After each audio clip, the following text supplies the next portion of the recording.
Crime city Kurukshetra अब बदमाशों की जंग का अखाड़ा बनता जा रहा है। रात करीब 1 बजे 2 युवकों पर बदमाशों ने ताबड़तोड़ फायरिंग कर दी, जिसमें 2 लोगों को गोली लगी।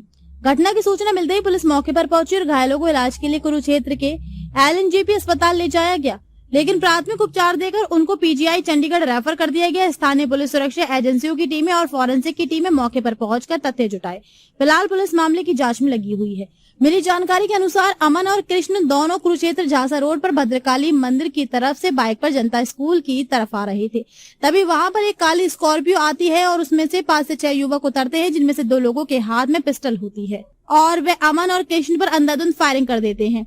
वहीं कुछ लोगों के हाथ में गंडासी जैसे हथियार थे और उन्होंने भी उन पर हमला किया जाता है। इस ताबड़तोड़ फायरिंग में अमन को 2 गोली एक कमर में रीढ़ की हड्डी के पास और एक टांग में लगी है।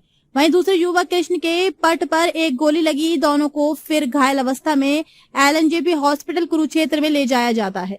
दोनों की हालत गंभीर होने के चलते डॉक्टर के द्वारा उनको प्राथमिक उपचार देकर इलाज के लिए चंडीगढ़ PGI रेफर कर दिया गया है। मौके पर मौजूद कार्तिक ने बताया कि ये फायरिंग राहुल बारना के द्वारा की गई है। जब ये फायरिंग की गई वे मौके पर ही मौजूद थे। करीब 18 से 20 राउंड फायर किए गए हैं और दूसरे लोगों को हाथ में गंडासी जैसे हथियार भी थे, उनसे भी उन्होंने वार किया है। कार्तिक ने बताया कि वे काली स्कॉर्पियो में आए थे और गाड़ी काफी तेज थी, इसलिए वे अनियंत्रित होकर नाले में जा गिरी और वे फायरिंग करने और गोली मारने के बाद स्कॉर्पियो गाड़ी को नाले में ही छोड़कर मौके से फरार हो गए थे। वहीं अमन के चचेरे भाई आकाश ने बताया कि पहले भी उनकी लड़ाई हुई थी, जिसके चलते राहुल बारना ने उनको 2 दिन पहले फोन पर देख लेने की धमकी दी थी और उसी के चलते इस वारदात को अंजाम दिया है। DSP सुनील ने बताया कि पुलिस को सुबह 3 बजे सूचना मिली थी कि जनता स्कूल के पास फायरिंग हुई है और इसमें 2 लोगों को गोलियां लगी हैं। उनकी पहचान हो गई है। वहीं जिन लोगों ने गोली चलाई है उन लोगों के साथ उनकी पुरानी रंजिश है, जिसके चलते इस वारदात को अंजाम दिया गया है। आरोपियों की गाड़ी नाले में गिर गई थी, जिसको छोड़कर वह मौके से फरार हो गई। गाड़ी को कब्जे में ले लिया गया है। मौके से गोली के 5 खोल, गंडासी और लाठी डंडे प्राप्त हुए हैं। फिलहाल पुलिस इस मामले की गहनता से जाँच कर रही है।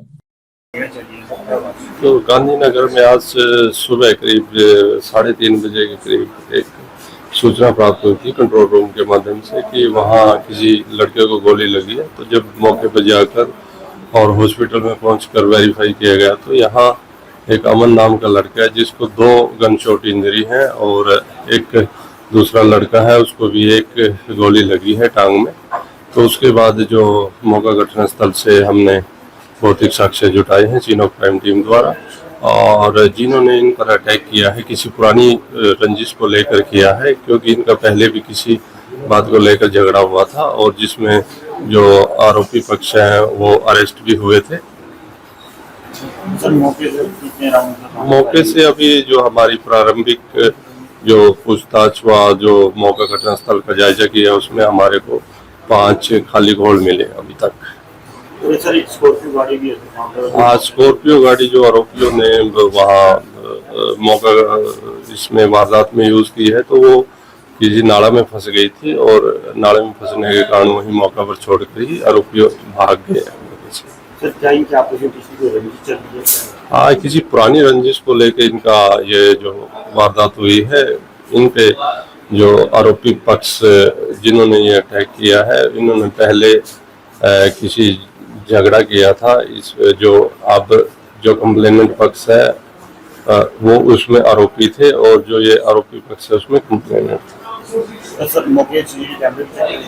हाँ बिल्कुल, सभी चीजें खंगाली जाएंगी और जो भौतिक साक्ष्य हैं एज वेल एज जो टेक्निकल सर्वेलेंस होती है सारी चीजें देखी जाएंगी इस वारदात को शॉर्ट आउट करने में।